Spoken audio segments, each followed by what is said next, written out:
Les énergies astrologiques de la nouvelle lune du 5 mai 2019. Bonjour à vous tous et à vous toutes. Comment allez-vous depuis la pleine lune du 19 avril 2019? Comment vous sentez-vous? Vous serez nombreux, je pense, à penser que les énergies qui ont entouré la pleine lune du 19 avril, symbolisant l'expiation de nos fautes par la crucifixion, entre le 14 avril, premier jour de l'entrée dans la Semaine Sainte, le 15 avril avec l'incendie de Notre-Dame de Paris et le discours de notre président reporté,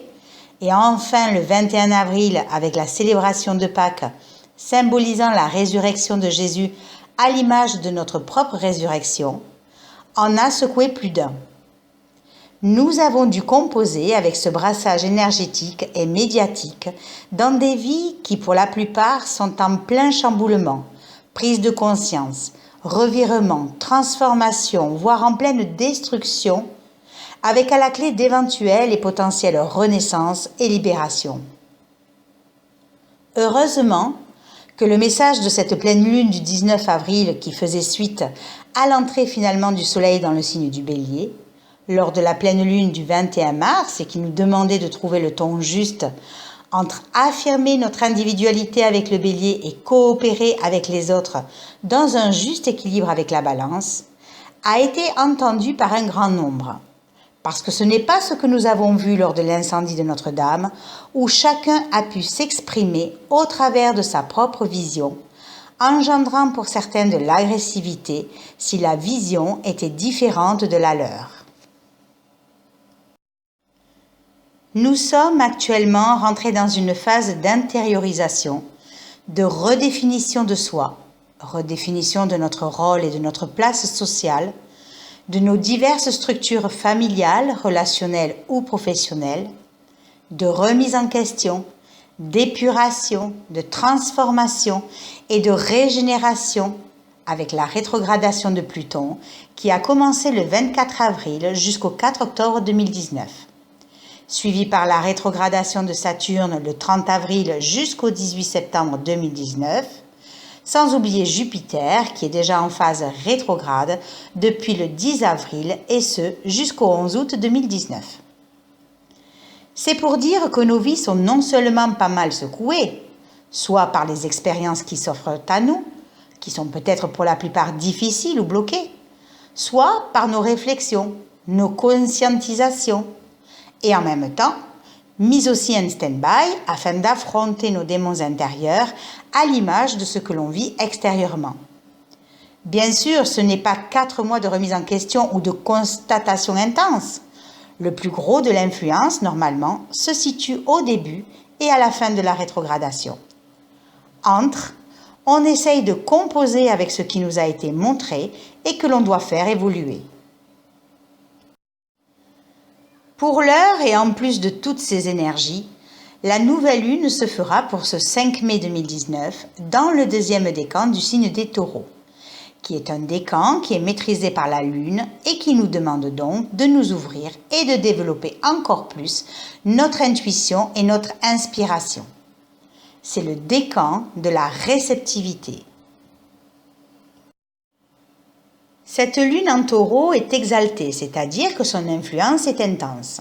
car elle puise de la force et de l'énergie du signe dont elle n'a pas la maîtrise, mais dont elle se sent bien et proche afin d'exercer une certaine énergie positive.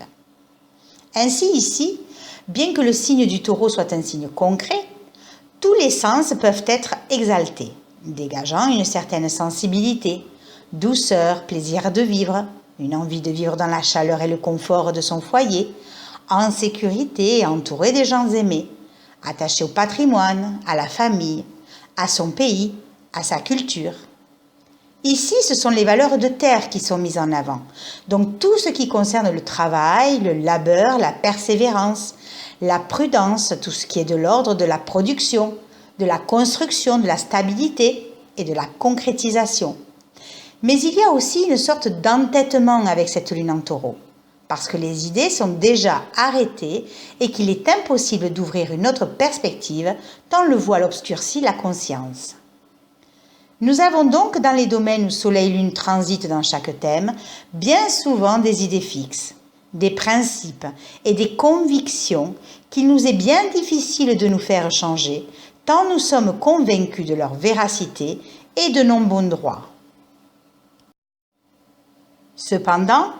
comme cette nouvelle lune nous invite à plus d'intuition et de réceptivité, il semblerait que si nous lâchions un peu de nos convictions et de nos idées fixes, et donc le côté mental, car ne l'oublions pas, tout ce qui relève du deuxième décan et de l'ordre du mental, pour nous ouvrir davantage au ressenti et à ce qui se joue à l'intérieur de nous et au niveau de notre sensibilité, il se peut alors que l'on s'aperçoive que ce que l'on prenait pour vrai soit en fait de fausses croyances avec lesquelles nous avons grandi, évolué et autour desquelles nous nous sommes construits. C'est dans ce sens, et si l'on a un peu d'intégrité avec soi-même, que l'on peut alors reconnaître nos erreurs, accepter que la vérité soit tout autre, tout en restant en empathie envers soi-même. Et c'est ce que propose cette nouvelle lune en étant en harmonie avec Neptune, car elle nous ouvre et nous donne la possibilité de ressentir les choses, d'être au plus près de notre intuition et de notre sensibilité, plutôt que d'être attaché à un mental qui ne veut pas céder. C'est prendre ce qui se présente à nous, une expérience, une difficulté ou un conflit, et le faire passer par notre cœur. Ressentir comment il agit dans notre corps, comment il est accepté et toléré, et attendre la validité ou pas de ce que l'on ressent, comme étant quelque chose de positif ou pas, pour la continuité de notre cheminement. C'est prendre en main ses propres responsabilités émotionnelles, devenir plus mature et adulte avec une harmonie Soleil-Lune-Saturne. Car finalement, qu'est-ce qu'un adulte? Si ce n'est qu'un être qui se remet en question, qui travaille sur ses faiblesses et blessures émotionnelles et infantiles, qui agit toujours en étant aligné avec la réalité vraie et concrète de la vie, qui reste ouvert à toute éventualité ou possibilité, et surtout, qui sait ne pas détenir la seule et unique vérité, mais une infime partie de ce que sa conscience veut bien lui montrer. Ainsi, pour cette nouvelle lune, tout converge vers Neptune en Poisson. Je rappelle que Neptune en Poisson concerne le collectif, mais qu'en transit dans une de vos maisons natales, va vous solliciter personnellement. Ainsi, Neptune en Poisson doit nous ouvrir à plus de spiritualité, de compassion, de réceptivité, d'intuition, d'imagination, d'inspiration,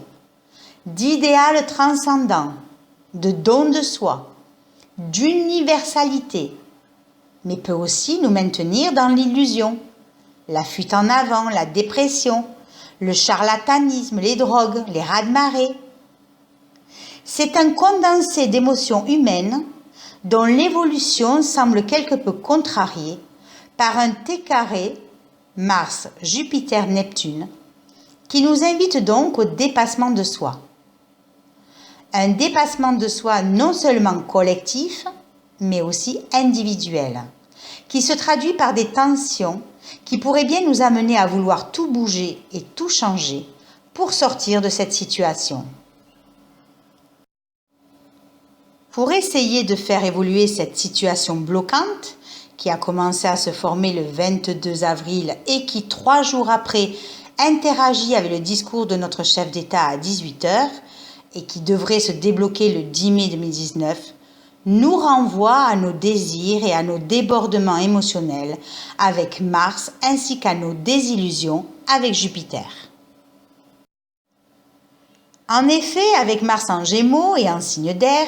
notre énergie et nos actions se démultiplient.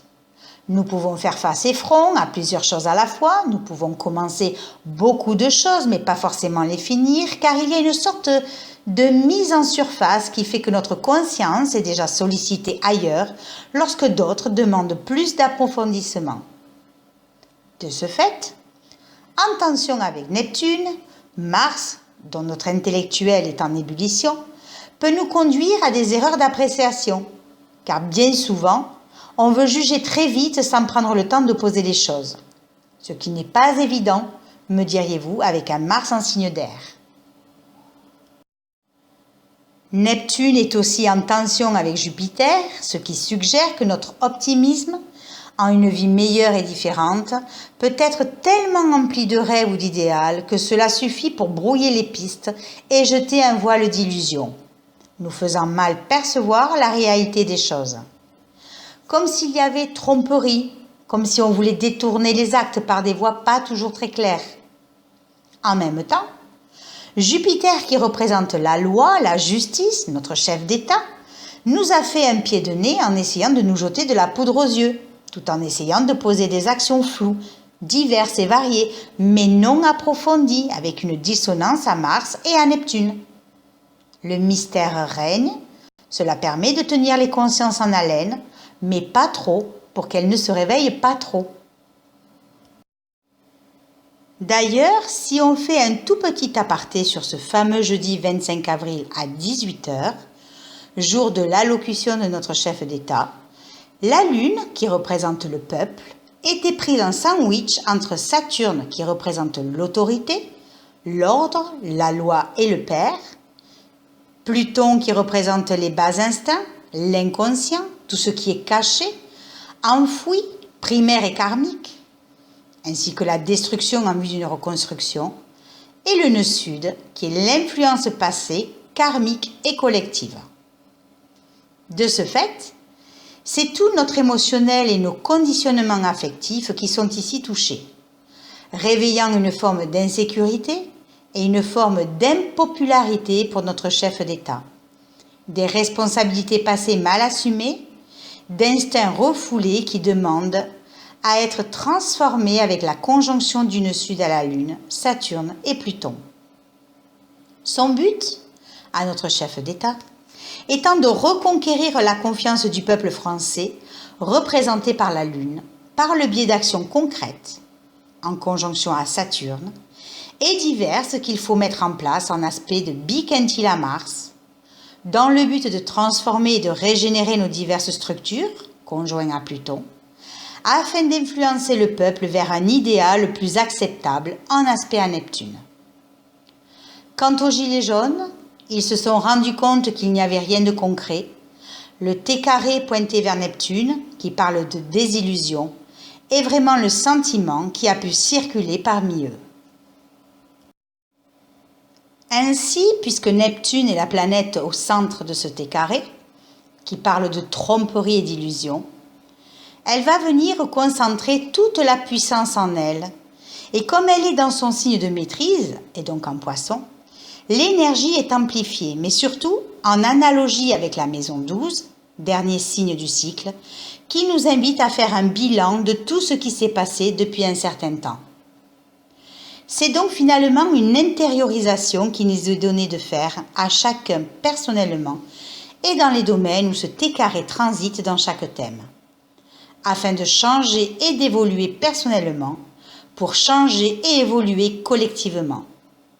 Il s'agit donc de nous ouvrir à plus de réceptivité, de spiritualiser nos actions et nos idéaux avec Neptune, mais de façon juste et équilibrée en utilisant aussi notre jugement intérieur avec la Vierge qui se trouve dans le signe opposé.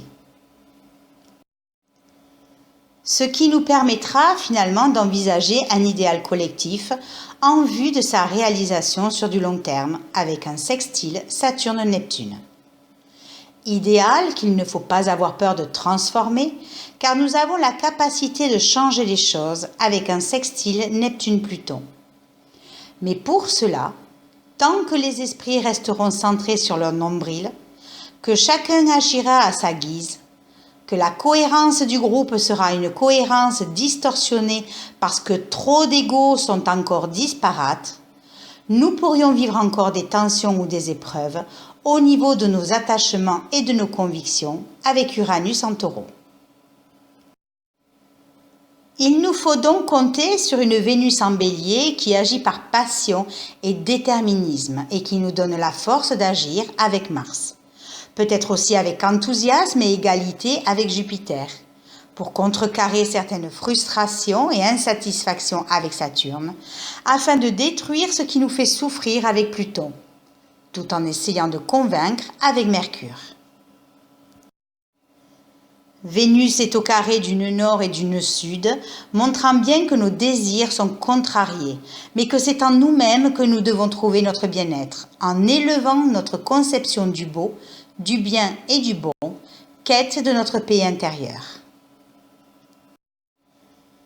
Et c'est grâce à des idées novatrices, révolutionnaires, qui ne se fondent pas sur le passé, mais bel et bien qui se créent à partir de la nouveauté, avec une conjonction Mercure-Uranus, que nous pourrons révolutionner nos aspirations et notre idéal de vie avec une dissonance Uranus-Neptune. Mais pour cela, nos actions, nos comportements et certaines de nos attitudes mentales doivent être modifiées, corrigées et transformées si nous voulons réellement concrétiser quelque chose dans la matière et renaître de nos cendres avec les deux quinconces de Mars à Saturne et à Pluton. Mais cela nous demande d'abord d'apprendre à nous remettre en question, de corriger ce qui doit l'être, d'épurer et de nous débarrasser de ce qui est inutile et qui nous empêche d'avancer. Intérioriser et dépasser la fonction saturnienne, limitante et frustrante, en vue d'une régénération complète avec la fonction plutonienne, qui sont en mode rétrograde, agissant de ce fait de l'intérieur. En conclusion, la nouvelle lune du 5 mai 2019 nous ouvre davantage à nos ressentis et à notre intuition. Apprendre à lâcher prise sur certains principes, conceptions ou idées fixes, pour construire un nouvel Eldorado intérieur plus axé sur la perception que sur le mental.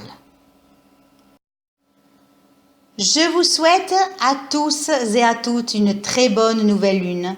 plus d'ouverture, de réceptivité et de perception sur ce qui est juste et aligné. Une bonne nouvelle lune empreinte des énergies d'intériorisation, de redéfinition de soi, de restructuration et de transformation dans tous les domaines de votre vie. Et puisque c'est la nouvelle lune, profitez-en pour changer ce qui doit être et pour reformuler vos intentions. Et puis, si vous avez des questions sur ce que vous vivez, n'hésitez pas à aller sur Astrologie65 pour une étude personnalisée ou à me contacter par mail à ressourcea@gmail.com.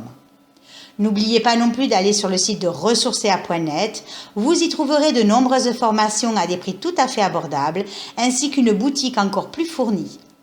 Tout pour concourir à votre développement, à vos prises de conscience et à vos transformations intérieures. Je vous invite également à liker ma vidéo si vous avez aimé ainsi qu'à la partager autour de vous. Vous pouvez aussi vous abonner à la chaîne YouTube pour être prévenu dès qu'une vidéo sera en ligne. N'hésitez pas non plus à vous abonner à la page Facebook Ressourcea Astrologie 65 car je mets régulièrement des petits articles énergétiques sur ce que nous vivons et sur les transits planétaires. Vous trouverez de toute façon tous les liens en dessous de la vidéo. Merci pour votre intérêt pour mes capsules astrologiques et à bientôt!